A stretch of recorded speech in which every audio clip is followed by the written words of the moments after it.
Assalamualaikum warahmatullahi wabarakatuh. Selamat pagi, siang, sore, dan malam semuanya. Perkenalkan, kami mahasiswa Fakultas Pendidikan Psikologi Universitas Negeri Malang. Kali ini akan membahas tentang self-efficacy. Di sini saya Selvia Kusarawati bersama dua rekan saya, Sofi Dara Santi dan Rida Amalia Febrianti. Oke, yang akan kita bahas pada self-efficacy kali ini itu adalah pertama, next, ada apa itu self-efficacy, yang berikutnya berasal dari mana self-efficacy itu, dan yang ketiga mengapa self-efficacy itu penting.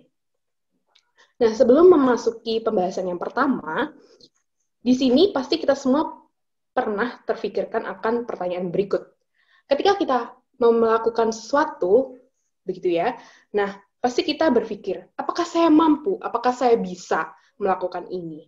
Nah, sebenarnya pertanyaan seperti ini itu sangat terkait dengan self-efficacy. Nah, self-efficacy itu pertama kali dipublikasikan oleh Bandura pada tahun 1977 melalui salah satu artikelnya yang berjudul Self-Efficacy Toward a Unifying Theory of Behavior Change. Nah, di sini Bandura itu menyatakan bahwa self-efficacy itu adalah keyakinan individu atas kemampuannya untuk melakukan suatu kontrol terhadap keberfungsian diri sendiri dan peristiwa pada lingkungan. Nah, self-efficacy sendiri itu juga menyangkut tentang keyakinan diri kita sendiri bahwa saya dapat melakukan hal ini, melakukan sesuatu. Jadi secara singkat, self-efficacy itu adalah belief yang kita punya ketika kita melakukan suatu perilaku. Nah, self-efficacy itu semata-mata bukan sebuah niat untuk berperilaku atau melakukan sesuatu. Tetapi, self-efficacy itu adalah keyakinan diri kita mengenai apa yang mampu saya lakukan. Berikutnya, self-efficacy itu bukanlah sebagai ekspektasi hasil. Ekspektasi hasil itu apa? Ekspektasi hasil itu adalah keyakinan pada perilaku itu akan menimbulkan suatu konsekuensi. Tetapi di sini ekspektasi hasil ini akan mempengaruhi perkembangan self-efficacy kita. Nah, self-efficacy itu juga bukan sebuah sifat dari kepribadian kita, dari kepribadian seseorang. Tetapi dalam kepribadian seseorang itu akan tumbuh sebuah belief, sebuah keyakinan, yaitu self-efficacy ini sendiri, yang dimana kita itu secara mantap itu yakin untuk melakukan sesuatu. Oke, next. Berikutnya, ada where does self-efficacy come from? Nah, dari mana sih asal self-efficacy itu? Nah, self-efficacy ini sebenarnya berkembang mulai dari kita bayi, pada masa bayi, hingga sepanjang kehidupan kita. Nah, mengapa demikian? Karena self-efficacy ini tuh sebenarnya adalah suatu hal atau sebuah belief itu tadi yang memang akan tumbuh dan berkembang terus-menerus juga ketika seseorang itu melakukan sebuah performa dan adanya pengaruh dari pengalaman-pengalaman seseorang. Nah, di sini perkembangan self-efficacy sebenarnya secara garis besar itu dipengaruhi oleh dua hal. Yang pertama itu adalah pemikiran simbolik dan lingkungan. Pemikiran simbolik itu seperti apa? Pemikiran simbolik itu ialah pemahaman mengenai hubungan sebab akibat bahwa suatu perilaku menimbulkan konsekuensi. Jadi di sini itu ada sebuah hal seperti sebab akibat begitu. Jadi ketika kita melakukan suatu perilaku itu akan mengakibatkan A. Ketika kita melakukan perilaku B akan mengakibatkan hal yang lain seperti itu. Nah, di sini ketika seseorang itu melakukan sebuah proses terkait pemikiran simbolik ini tadi, dia itu juga sebenarnya sedang melakukan observasi diri. Observasi diri bahwa ketika saya melakukan ini, apakah saya memang mampu ataukah tidak? Begitu. Dan juga refleksi diri. Nah, berikutnya itu ada perilaku, maksud saya adalah pengaruh dari lingkungan. Nah, pengaruh dari lingkungan ini tuh sebenarnya sifatnya ada yang responsif dan tidak responsif. Maksudnya responsif itu ketika misalnya ya ada anak kecil yang dia itu bisa mendapatkan nilai bagus pada ujiannya. Nah, ketika lingkungan itu memang, terutama di sini yang disoroti adalah orang tua, itu bisa memberikan dukungan, memberikan semacam pujian, itu juga bisa mendukung perkembangan self-efficacy si anak. Di mana anak tersebut itu bisa menumbuhkan keyakinan pada dirinya bahwa yang saya lakukan ini benar dan ternyata saya mampu melakukannya, sehingga orang-orang di sekitar saya, terutama orang tua saya, itu bisa memberikan feedback yang baik begitu. Dan juga kebalikannya, bahwa ketika lingkungan itu tidak responsif, ya, itu akan menghambat perkembangan self-efficacy seseorang. Selanjutnya, nah, self-efficacy itu sebenarnya lebih mendalam dapat dipahami dengan salah satu teori, yakni teori kognitif sosial. Nah, pada teori kognitif sosial ini, Bandura menyatakan bahwa teori kognitif sosial itu sebagai sebuah pendekatan untuk memahami kognisi, perilaku, motivasi, dan emosi manusia yang mengasumsikan bahwa individu adalah pelaku aktif dalam lingkungannya. Jadi bisa kita lihat dalam slide bahwa individu itu sebagai pelaku aktif yang dipengaruhi oleh 4 hal tersebut. Yang pertama, itu ada kognitif. Nah, proses kognitif yang dimaksud itu adalah ketika terjadi proses symbolizing. Nah, proses symbolizing ini adalah ketika individu itu menciptakan role model atau sebuah panutan seperti itu ya, di mana ketika orang lain atau lingkungannya itu dapat menjadi role model bagi dia, maka akan terbentuk suatu perilaku. Nah, berikutnya itu ada lingkungan. Nah, lingkungan itu juga sangat berpengaruh pada perilaku seseorang. Di mana biasanya lingkungan itu adalah ketika terjadi peristiwa-peristiwa tertentu ataupun kejadian-kejadian seperti itu. Nah, lalu yang berikutnya itu ada self. Nah, self ini adalah proses-proses internal yang ada pada diri individu. Misalnya seperti pembentukan emosi, lalu juga proses-proses biologis pada diri individu tersebut. Yang berikutnya, yang terakhir itu adalah self-regulation. Nah, self-regulation ini merupakan suatu proses di mana individu itu mengatur dirinya sendiri dengan menggunakan pengetahuan, pengalaman masa lalu, dan membentuk keyakinan atas kemampuannya, yaitu self-efficacy itu sendiri. Jadi, self-efficacy itu merupakan bagian dari teori kognitif sosial, di mana dengan 4 komponen ini, seseorang itu bisa menumbuhkan self-efficacy pada dirinya, sehingga dapat mendukung performanya. Berikutnya, selain kedua hal tadi, yakni pemikiran simbolik dan lingkungan, ternyata self-efficacy juga dapat terbentuk dari beberapa hal berikut. Yang pertama adalah performance experience. Nah, bagaimana sih sebenarnya performance experience atau performa seseorang dapat membentuk self-efficacy? Jadi, self-efficacy itu bertumbuh atau meningkat ketika seseorang berhasil melakukan performanya. Nah, sebaliknya, ketika seseorang tidak berhasil atau gagal dalam performanya, maka hal tersebut dapat menurunkan self-efficacy pada individu tersebut. Berikutnya adalah vicarious experience.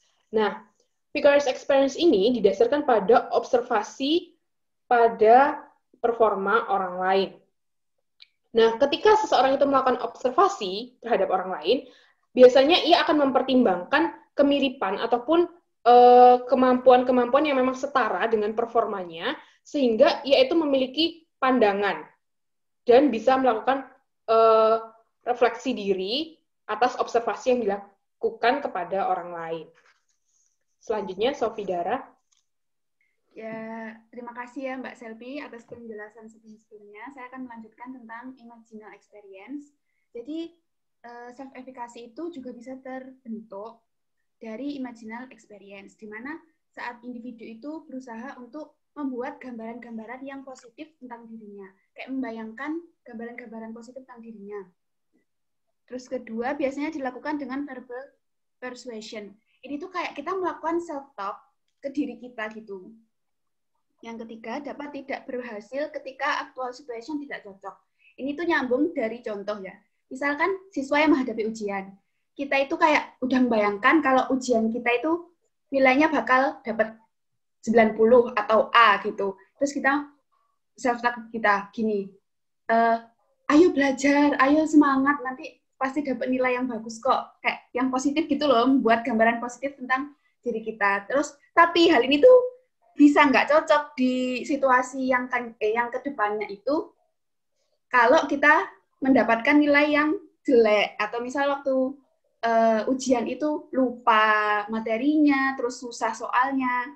Tuh. Oke, selanjutnya itu adalah verbal persuasion, di mana self-efficacy kita itu bisa meningkat kalau orang lain itu memberikan pernyataan atau perkataan yang positif kepada kita. Nah, ini tuh juga dipengaruhi oleh seberapa ahli, terus seberapa menariknya sumber yang memberikan verbal persuasion itu. Misalnya kayak guru BK. Guru BK memberikan arahan tentang ini jurusan, misal nanti kalau mau masuk kuliah gimana, itu kan juga memberikan verbal persuasion, terus memberikan dukungan gitu kan, sehingga kita bisa self efficacy kita itu lebih meningkat dan kemampuan kita itu jadi lebih baik ke depannya. Yang kelima itu adalah psychological and emotional state. Jadi self efficacy itu dipengaruhi oleh kondisi fisik dan juga kondisi emosional kita. Misalnya ini kayak atlet. Kalau atletnya itu tertekan, terus ngerasa kondisinya nggak prima, terus banyak latihan, ada berita ini itu kan jadi kayak nggak percaya diri kan waktu mengikuti perlombaan. Jadi self-efficacy itu juga dipengaruhi oleh fisik dan juga kondisi emosional kita. Nah, selanjutnya ini, tadi kan kita sudah membicarakan tentang apa itu self-efficacy, terus sumber-sumber self-efficacy itu dari mana. Sekarang kita akan bahas tentang manfaat dari self-efficacy. Jadi, kenapa kok self-efficacy ini important atau penting? Pertama itu, self-efficacy and psychological adjustment.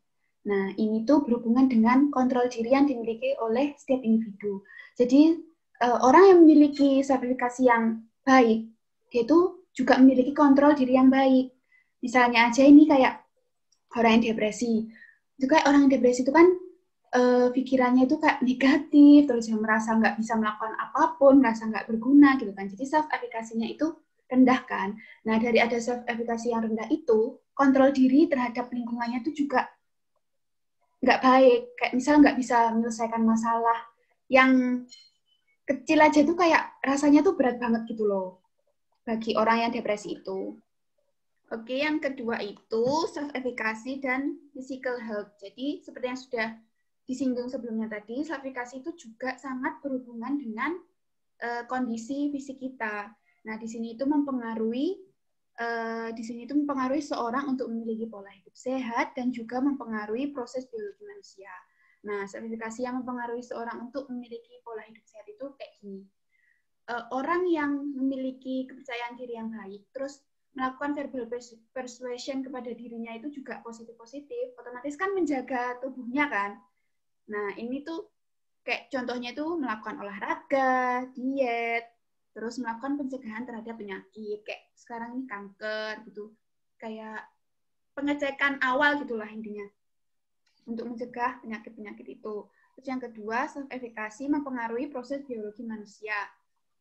Nah, ini tuh orang yang stres itu kan kayak kontrol diri tadi itu, self-efficacy-nya juga nggak baik kan.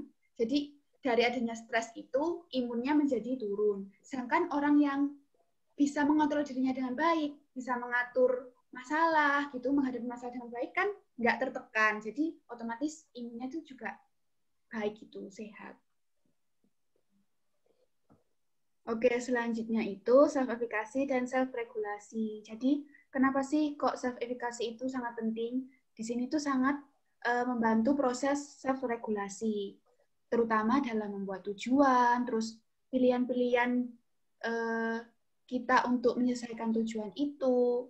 Terus juga berpengaruh pada sikap resisten dalam menghadapi tantangan dan rintangan. Kayak misal kita dalam menggapai tujuan itu kan juga selalu ada rintangan dan halangan kan. Sehingga kalau kita punya self efficacy yang baik, kita tuh bisa kuat gitu loh, intinya tetap persisten dalam menggapai tujuan itu. Terus yang ketiga adalah melakukan problem solving maupun decision making.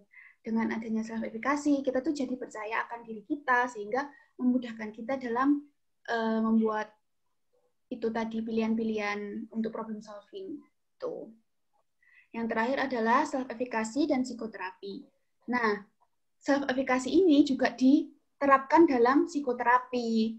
Biasanya itu dilakukan dengan verbal persuasion itu tadi sama pengaturan self regulasi gitu. Selanjutnya akan dijelaskan oleh Rida. Oke, nah tadi kan udah disinggung sedikit ya bahwa self-efficacy itu sendiri selain dipengaruhi dari diri sendiri dan lingkungan, juga dipengaruhi oleh 5 hal. Ada performance experience, verbal persuasion, vicarious experience, imaginal experience, dan physiological and emotion state. Nah, yang pertama di sini ada performance experience. Nah, tadi kan dikatakan ya sama Selvi bahwa ketika seseorang itu mengalami kegagalan, maka self-efficacy-nya itu akan menurun. Begitupun sebaliknya, ketika seseorang itu mengalami suatu keberhasilan, maka self-efficacy-nya itu akan meningkat. Nah, keberhasilan individu ini akan lebih bagus apabila dalam meraih keberhasilan itu, dia itu kayak memiliki tujuan khusus yang ingin dicapai. Karena ketika kita memiliki tujuan, maka kita tuh kayak lebih mudah untuk menspesifikasikan perilaku-perilaku apa yang harus kita lakukan supaya tujuan kita tuh bisa tercapai gitu, dengan sukses gitu. Nah, selanjutnya ada verbal persuasion. Seperti yang sudah dijelaskan tadi, verbal persuasion ini kan dipengaruhi oleh apa yang dikatakan oleh orang lain gitu. Nah, biasanya pada intervensi psikologis itu bergantung pada persuasi verbal yang diberikan oleh terapis kepada klien. Misalnya nih, pada terapi cognitive behavior. Di sini kan terapis membantu klien untuk melihat irrational belief yang dia miliki dan mendorong klien untuk mengubah pola pikirnya agar bisa diarahkan pada perilaku atau emosi yang lebih rasional dan adaptif. Nah, pastinya dalam proses terapi ini kan si terapis ini akan menggunakan kemampuan persuasi verbalnya kan, gitu. Nah, contoh lainnya dalam keseharian misalnya, ketika kita mendapat dukungan dari orang lain terkait dengan hal yang sedang kita lakukan. Misalnya nih, aku mau menjalani program diet, terus aku tuh dapat dukungan dari temanku, Airit, kamu tuh pasti bisa kok jalanin program diet ini gitu. Nah, secara nggak langsung aku tuh kayak terpersuasi dan percaya bahwa aku tuh oke, kamu pasti bisa kok jalanin program diet ini dan nurunin berat badanmu dengan sukses gitu. Nah, selanjutnya itu ada vicarious experience. Nah, ini tuh konsepnya kayak kita tuh melihat atau mengobservasi performa orang lain yang memiliki kemiripan dengan diri kita sendiri. Misalnya nih, si A itu obesitas. Nah, dia tuh pengen nurunin berat badannya. Terus dia itu ngelihat video kan, gimana sih caranya nurunin berat badan gitu. Nah, di akhir video itu kayak ada testimonial dari orang-orang yang dulunya itu obesitas, tapi dia tuh udah berhasil nurunin berat badannya gitu loh. Nah, secara nggak langsung setelah menonton video itu, orang itu tuh jadi termotivasi dan kayak self-efficacy-nya tuh juga meningkat loh. Orang itu tuh bisa, aku juga pasti bisa nih nurunin berat badanku, kayak gitu. Nah, selanjutnya ada imaginary experience. Ini tuh ketika kita memiliki gambaran positif terhadap diri kita sendiri. Dengan membayangkan kalau diri kita tuh bahkan berhasil melewati suatu situasi atau kondisi yang sulit, nah itu tuh bahkan bisa meningkatkan self-efficacy kita. Contohnya nih, kita punya banyak banget tugas gitu ya, terus kita tuh ngebayangin kalau oke, aku pasti berhasil melewati semua ini dan mengerjakan semua tugas-tugasnya dengan baik gitu. Jadi dengan memiliki gambaran atau imajinasi yang positif itu, kita jadi punya keyakinan kalau kita tuh bisa. dan jadinya kita berperilaku sesuai dengan keyakinan kita. Yuk, bisa yuk ngerjain tugasnya, dan akhirnya ya tugasnya selesai gitu. Terus selanjutnya ada physiological and emotional state. Di sini tuh dikatakan kalau kita berada dalam keadaan emosional yang tenang, maka self-efficacy kita itu akan meningkat daripada pada saat kita berada pada kondisi emosional yang tertekan. Misalnya, apa ya? Tugas yang numpuk tadi gitu. Kalau kita merasa tertekan dan kayak ngeluh terus gitu ya, kayak juga bakal ngaruh ke self-efficacy-nya gitu.